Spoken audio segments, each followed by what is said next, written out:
Good afternoon to you. This is the Lock Dot coming through. Today we have an oldie. This one goes back to, quite honestly, I don't know. I'm assuming 60s, 70s.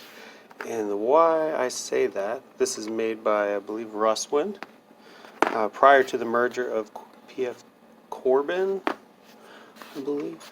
But what makes it unique is the cylinder itself. Standard mortise cylinders these days are, I believe, 1 1/8 diameter. Nope, 1 5/6. Nope, 1 3/8 on the face. This one is nearly 1 and just shy of 1 5/8. So actually a lot larger. Anyway, so this is discontinued and has been discontinued for many years. You can probably still find these on old buildings that have been around for a while. But today we're going to take it all apart, put it all back together. So let's see what I can find out. So first things first, we are going to take the set screws loose here so we can remove the cylinders to make it easier to work on.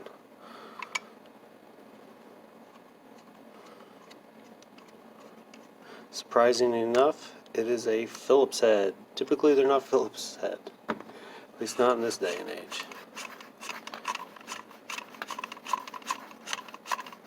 So it'll be interesting once we open it up to see what the tailpiece looks like.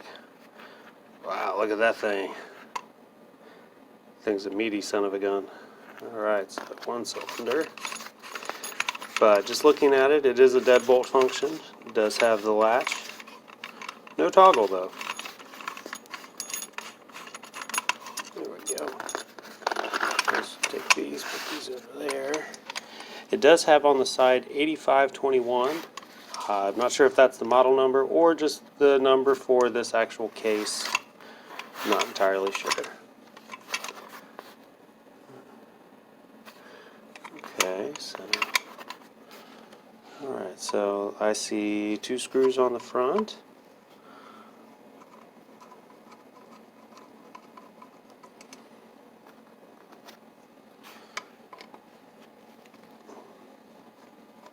It is a cast iron body.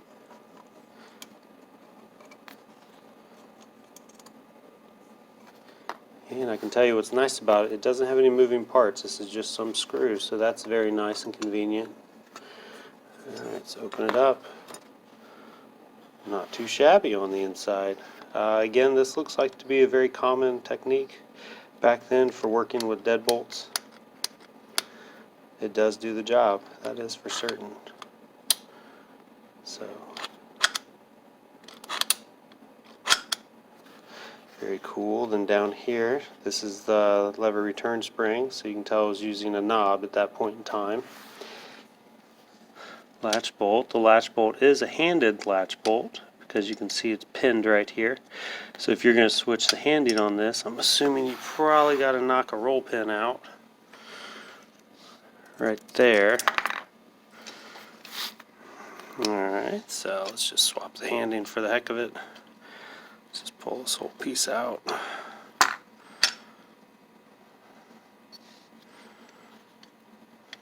Let's remove some other stuff first.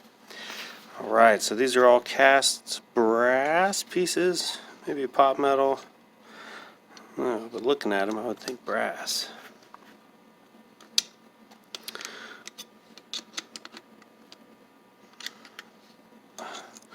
See if we can get underneath this thing. Lift this up. Here's the hub. What's interesting about that, it's not a split hub piece, so that means both sides would act the same. So that's pretty cool. Still, after all these years, how strong that is. Anyway, so here's a cool little cast brass piece.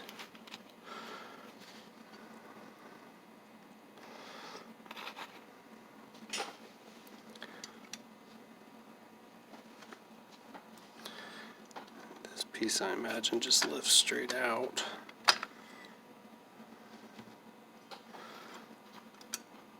Alright, let's see if I can get this to move.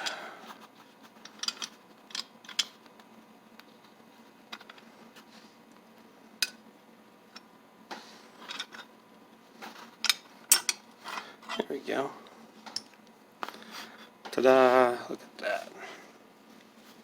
So if we're going to put this back together, let's start with where we ended.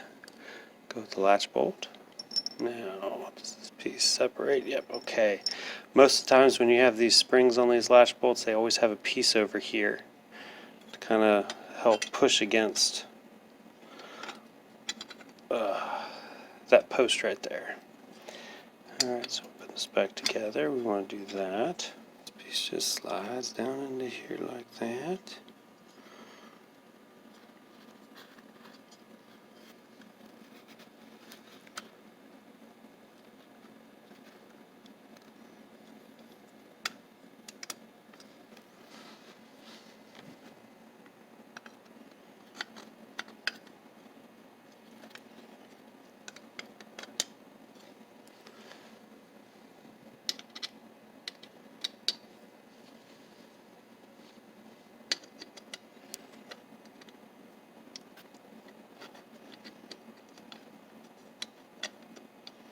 One thing that I should mention is this piece right here that pulls back the latch.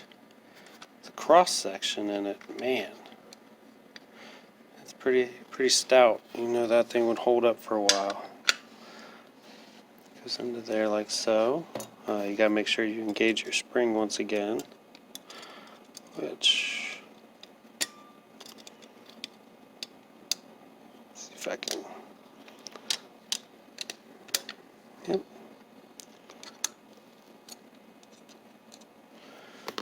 Goes back on there like that.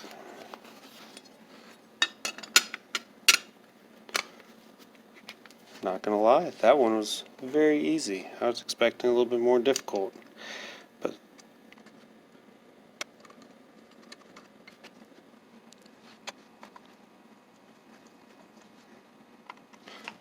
other than that, I hope you enjoyed it. Thank you very much. Have a great day.